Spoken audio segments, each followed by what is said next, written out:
बदलापुर गांव में हरिया खेतों में मजदूरी किया करता था।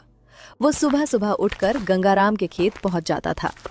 गंगाराम गांव के सबसे नेक और सीधे साधे इंसानों में से एक था। जो भी उसके खेत पर काम करता, गंगाराम उन्हें सिर्फ पैसे ही नहीं बल्कि सीजन की ताजी सब्जियां भी देता था। गंगाराम ने अंतिम सांस ले ली थी। पूरा गांव शोक में डूब गया। गंगाराम का बेटा मुन्ना, जो शहर में पढ़ाई करता था, तुरंत गांव पहुंचा। अगले दिन उसने खेत पर काम करने वाले सभी मजदूरों को बुलाया। सबके चेहरे पर उम्मीद थी कि शायद मालिक की तरह वही अपनापन मिलेगा, लेकिन मुन्ना का चेहरा बिल्कुल गंभीर था। सुनो भाइयों, मैंने तुम सबको इसलिए बुलाया है क्योंकि एक जरूरी बात कहनी है। पिताजी अब रहे नहीं और मैं खेत नहीं संभाल सकता। मुझे खेत की कोई जरूरत नहीं है, ना ही मैं इसे चलाना चाहता हूँ। साहब, आप कैसी बात कर रहे हो? मालिक तो हमारा बहुत ख्याल रखा करते थे। अगर हम खेत पर काम नहीं करेंगे तो खाएंगे क्या? हमारे पास और कोई रोजगार नहीं है। देखो भाई, पिताजी को खेत का काम आता था इसलिए वो संभाल लेते थे। मुझे खेती किसानी में बिल्कुल दिलचस्पी नहीं है। मैं पढ़ा लिखा हूं, शहर वापस जाना है। मैं खेत का काम बंद करना चाहता हूं। कल से कोई भी खेत पे मत आना और अपना अपना रास्ता देख लेना। साहब, इतने सालों से हम इसी खेत पर काम कर रहे हैं। अगर काम ही छीन लेंगे तो हमारे बच्चों का पेट कैसे भरेगा? मैं पिताजी नहीं हूं। मैंने फैसला कर लिया है। मैं खेत बेचना चाहता हूं या बंद रखना चाहता हूं, ये मेरा हक है। अब तुम सब लोग जा सकते हो। धीरे धीरे मजदूर एक एक करके उठे और घर की ओर चल पड़े। हरिया भारी कदमों से अपने घर पहुंचा। क्या बात है हरिया, आज तुम इतनी जल्दी घर आ गए? सब ठीक तो है? कुछ ठीक नहीं है मल्टी। अब खेत पर काम ही नहीं रहा। सेठ जी के जाने के बाद मुन्ना भैया ने सबको काम से निकाल दिया। क्या? ऐसा कैसे कर सकता है वो? तुम मजदूरों ने तो सालों से उसके बाप का खेत संभाला है। बेटा है, खेत उसका है, जो चाहे कर सकता है। बोला कि उसे खेती किसानी में दिलचस्पी नहीं। कह दिया कि कल से कोई भी खेत पर मत आना। तो अब क्या करोगे हरिया? इतनी ठंड में कोई दूसरा काम भी कहाँ मिलेगा? घर में अनाज तो है नहीं, बच्चों का क्या होगा? हरिया कुछ देर चुप रहा, फिर गहरी सांस लेकर बोला, यही सोच रहा था। इस गांव में अब काम की कोई उम्मीद नहीं है। शायद दूसरे गांव जाना पड़ेगा। वहीं जाकर कोई मजदूरी, कोई काम काज देख लूंगा। तुम इतनी दूर काम पर जाओगे? रोज आना जाना भी कैसे करोगे? और अगर वहीं रहना पड़ा तो हम कैसे रहेंगे? भगवान ने एक रास्ता बंद किया है तो दूसरा भी खोल देगा। तुम चिंता मत करो, मैं मेहनत करूंगा, कहीं ना कहीं काम जरूर मिल जाएगा। हम भूखे नहीं मरेंगे। तुम्हारे बिना घर खाली सा लगेगा, लेकिन अगर यही सही है तो जाना पड़ेगा। मैं भी हिम्मत रखूंगी। धीरे धीरे दोनों नींद में डूब गए, लेकिन रात ने घर के अंदर बेचैनी छोड़ रखी थी। सुबह की ठंडी हवा चुभन जैसी लग रही थी। हरिया दूसरे गांव में चला गया। हे भगवान, इस गांव में तो ठंड और भी ज्यादा है। वो कांपते हुए चाय वाले की छोटी दुकान पर पहुंचा। अरे भाई, जरा एक गरम चाय लगा देना। ठंड से हाथ पैर सुन्न हो गए हैं। चाय वाला मुस्कुराते हुए बोला, तुम भी यहाँ काम की तलाश में आए हो क्या? हाँ भाई, लेकिन तुम्हें कैसा पता चल गया? अरे यहाँ तो रोज ही दूसरे गांव के लोग आते हैं। सबका एक ही हाल, अपने गांव में काम नहीं मिलता तो यहाँ उम्मीद लेकर आते हैं। अगर आप किसी तरह मुझे कोई काम दिला दो तो आपकी बहुत बड़ी मेहरबानी होगी। तभी वहां पर असलम भाई आते। ओए मुन्निया, एक चाय बना, हाथ जम गए रे। असलम भाई, जरा इधर देखिए। ये भाई साहब दूसरे गांव से आए हैं और काम की तलाश में हैं। आप भी तो काम करवाते हो, इन्हें अपने पास रख लो ना। कहाँ से आए हो भाई? बदलापुर से। वहां खेत का काम बंद हो गया, इसलिए यहाँ रोजगार की तलाश में आया हूँ। काम कोई भी हो, मेहनत मैं दिल से करूंगा। अच्छा, मेहनत करने वालों की यहाँ कमी नहीं है, लेकिन भरोसेमंद आदमी मिलना मुश्किल है। तुम्हारा चेहरा मेहनतकश लगता है। हाँ सलम भाई, रख लो इनको, बहुत सीधे साधे लग रहे हैं। ठीक है भाई। वैसे भी मुझे एक आदमी की जरूरत थी, सामान उठाने धोने, दुकान संभालने और थोड़ी बहुत मदद के लिए। अगर तुम चाहो तो कल से मेरे पास काम पर आ जाना। ठीक है साहब, जैसा आप कहो, मैं कल सुबह सुबह आ जाऊंगा। रात पूरी तरह घिर चुकी थी। ठंडी हवा चल रही थी। और सड़क किनारे सिर्फ पीली ट्यूबलाइट की हल्की रोशनी थी। हरिया के पास रहने को कोई जगह नहीं थी, न बिस्तर न चादर। चल हरिया, आज की रात भी काट ले, कल से सब ठीक हो जाएगा। ठंड शरीर में कांटे सी चुभ रही थी, लेकिन थकान इतनी थी कि कुछ देर में उसकी आंख लग गई। अगली सुबह वो सीधा असलम भाई की जगह पहुंच गया। अरे हरिया, आ गया तू? आज काम थोड़ा ज्यादा है भाई। देख, ये जो लकड़ियां पड़ी हैं ना, इन्हें उठाकर उस साइड डाल देना। जल्दी लग जा काम पर। जी साहब, जैसा आप कहें। वो बिना समय गवाए लकड़ियां उठाने लगा। हाथों में छाले पड़ने लगे, पीठ दुखने लगी, लेकिन उसने रुकना नहीं चाहा। पूरे दिन का काम खत्म होने के बाद रात हो गई थी। हरिया थका हारा चाय वाले के ढाबे पर पहुंचा। अगर खाना खाया तो पैसे खत्म हो जाएंगे, चाय पीकर गुजारा कर लूं तो ज्यादा बचत हो जाएगी, घर वालों को पैसे भी भेज सकूंगा। उसी समय चाय वाला उसे देखकर बोला, अरे हरिया, आज खाना खाकर नहीं आया क्या? चेहरा तो गिरा गिरा लग रहा है।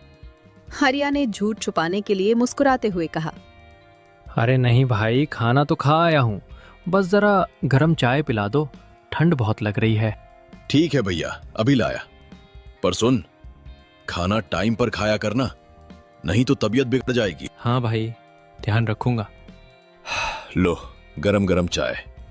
पैसे की टेंशन मत लिया करो, कभी कमी पड़े तो बता देना। चाय पीकर वो सड़क की ओर चल पड़ा। पेट खाली था, लेकिन दिल में उम्मीद थी। भगवान, बस इतना कर देना कि मेरी मेहनत रंग लाए, घर वाले खुश रहें, बाकी मैं सब झेल लूंगा। फिर वो वहीं जमीन पर लेट गया। हल्की हवा चल रही थी और हरिया अपने नए संघर्षों के साथ सो गया। अगली सुबह ठंडी हवा चल रही थी। खालिद भाई रोज की तरह चाय वाले के पास पहुंचे। अरे मुनिया, हरिया को कहीं देखा है? आज बहुत देर हो गई, वो दुकान पर आया नहीं। अरे नहीं खालिद भाई, मैंने तो नहीं देखा। क्या वो सुबह से काम पर नहीं पहुंचा? हाँ, भाई भी पूछ रहे थे। वो कल बहुत थका हुआ लग रहा था। कहीं तबीयत तो खराब नहीं हो गई? चलो भाई, देखते हैं। सुबह से ठंडी हवा बहुत चल रही है, कहीं बेचारे को कुछ हो न गया हो। कुछ दूर जाने पर चाय वाला अचानक रुक गया। वहां हरिया जमीन पर पड़ा कांप रहा था।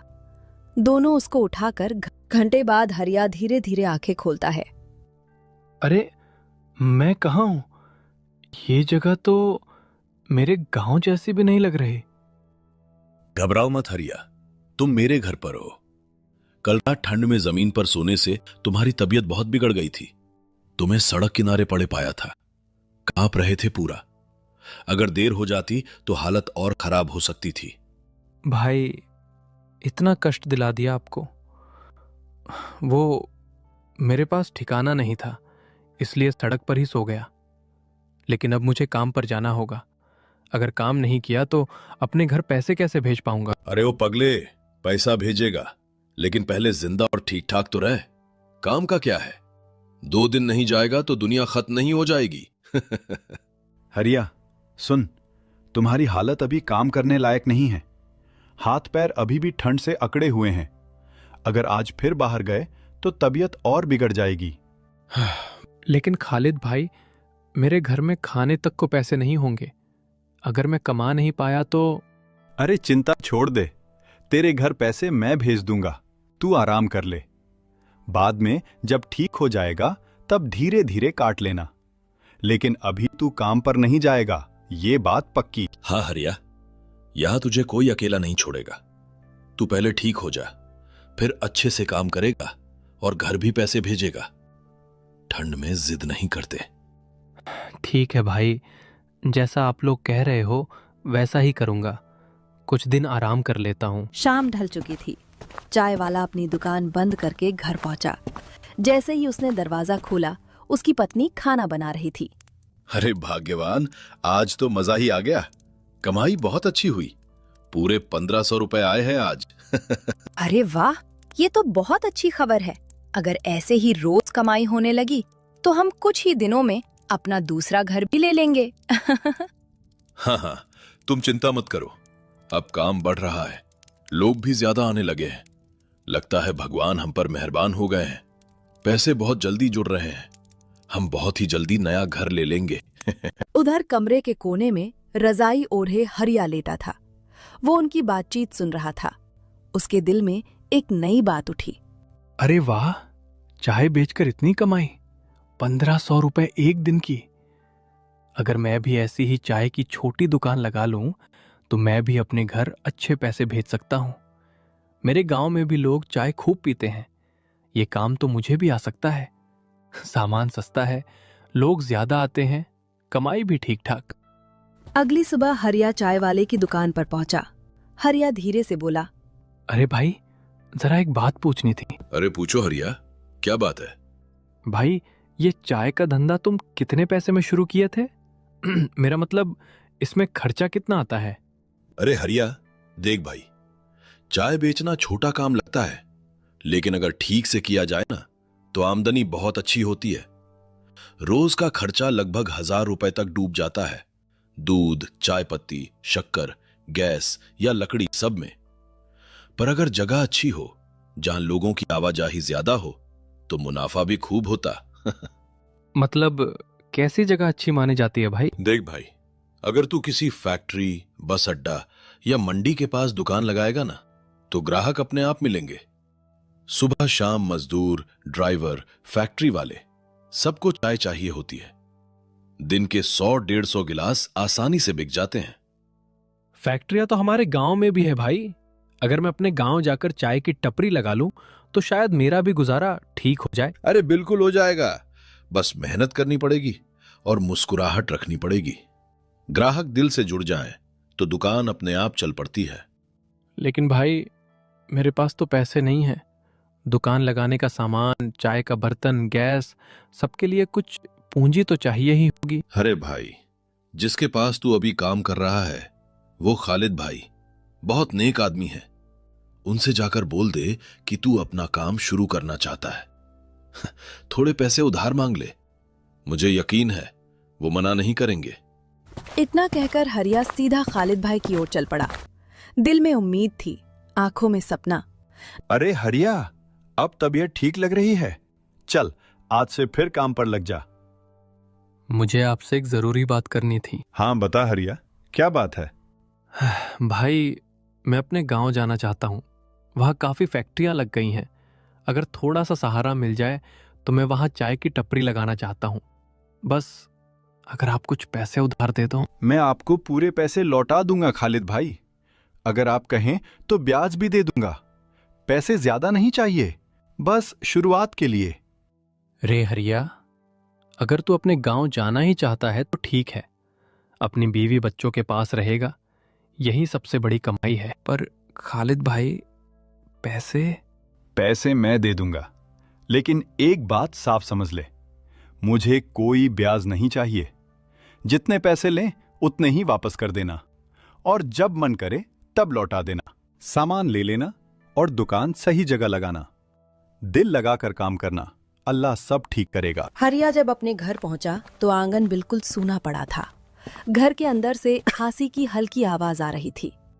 चारपाई पर उसका बेटा पिंटू कमजोर सा लेटा था, चेहरा पीला, आंखें बुझी बुझी। अरे भाग्यवान, ये पिंटू को क्या हो गया? इसकी हालत इतनी खराब कैसे हो गई? जब से आप गए हो ना, तब से इसकी तबीयत ठीक नहीं रहती। कभी बुखार, कभी कमजोरी। जो भी पैसे आप भेजते थे वो सब इसकी दवाइयों में ही खर्च हो जाते हैं। उसने आंचल से आंखें पोंछते हुए आगे कहा, जो थोड़े बहुत पैसे बचते हैं उसी से थोड़ा बहुत खाना लाकर सबसे पहले इसे ही खिला देती हूँ। बाकी हम जैसे तैसे गुजारा कर लेते हैं। तुम चिंता मत करो, अब मैं कहीं बाहर नहीं जाऊंगा, यहीं अपने गांव में रहूंगा। लेकिन काम? मैं यहीं चाय का ठेला लगाऊंगा। ऊपर वाले ने चाहा तो काम बहुत अच्छा चलेगा। यहाँ चारों तरफ फैक्ट्रियां हैं, मजदूरों की भीड़ रहती है और दूर दूर तक कोई चाय की दुकान नहीं है। ये मौका यूं ही नहीं। सुबह की ठंडी हवा चल रही थी। हरिया मन ही मन बोला, हे भगवान, आज पहला दिन है, इज्जत भी तुम्हारे हाथ में है और रोजी रोटी भी। इतने में फैक्ट्री से काम पर जा रहा एक मजदूर रुका। अरे भाई साहब, बहुत अच्छा हुआ आपने यहाँ चाय की दुकान लगा ली। हम लोग तो रोज चाय के लिए इधर उधर भटकते रहते थे। जल्दी से एक गर्मा गर्म चाय लगा दो, ठंडा आज कुछ ज्यादा ही है। हाँ भाई, अभी लाया। आज पहली चाय है, दिल से बना रहा हूँ। उसने सावधानी से चाय गिलास में डाली और मजदूर को पकड़ा दी। मजदूर ने घूंट लेते ही कहा, वाह, चाय तो बड़ी मजेदार है भाई। ऐसी चाय मिले तो काम में भी मजा आ जाए। तभी पीछे से एक और आदमी आया। भाई साहब, मेरे लिए भी एक चाय बना दो। चाय पीते हुए वो आदमी बोला, अच्छा हुआ आप यहाँ आ गए। हमारी फैक्ट्री में 50 मजदूर काम करते हैं।